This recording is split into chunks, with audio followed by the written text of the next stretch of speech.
கிணற்றில் விழுந்த நரி. ஒரு நாள் நரி கிணத்துக்குள்ள தவறி தெரியாம விழுந்துடுச்சு. அப்படி விழுந்த நரி நம்மள யாராவது காப்பாத்த வரமாட்டாங்களான்னு வெயிட் பண்ணிட்டு இருந்துச்சு. ஆனா அந்த பக்கம் யாருமே வரவே இல்லை.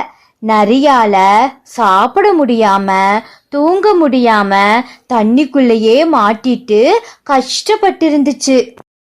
இப்படியே 10 நாளும் போயிடுச்சு.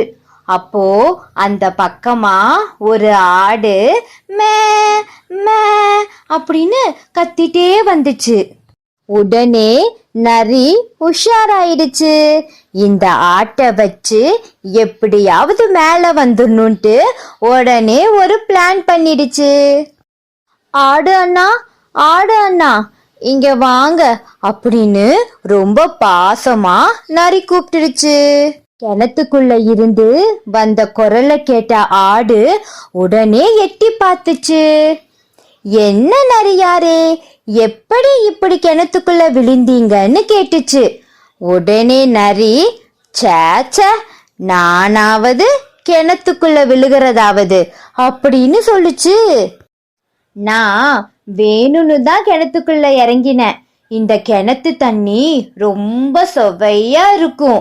நான் குடிச்சிட்டேன். நீயும் வேணும்னா இறங்கி வந்து குடிச்சு பாரு அப்படின்னு நரி சொல்லுச்சு.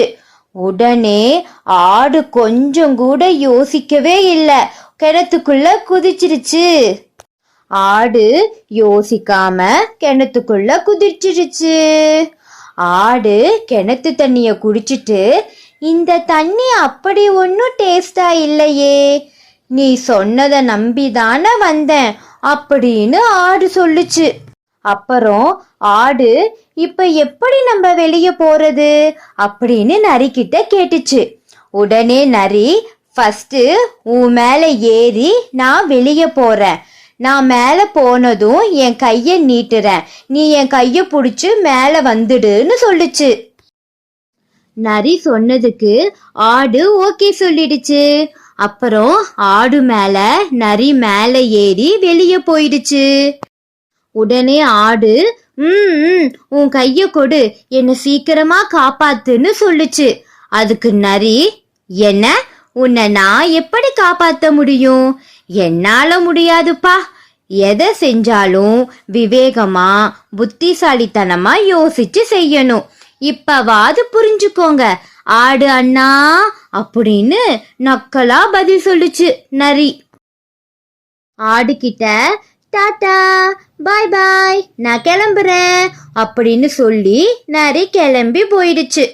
தன்னோட முட்டாள்தனத்தை நினைச்சு ஆடு ரொம்ப ஃபீல் பண்ணுச்சு. பாவம் ஆடு. நீதி. குட்டீஸ், நம்ம எந்த ஒரு செயல் பண்ணினாலும் யோசிக்காம பண்ணக்கூடாது, யோசிச்சுதான் பண்ணணும். ஓகேவா?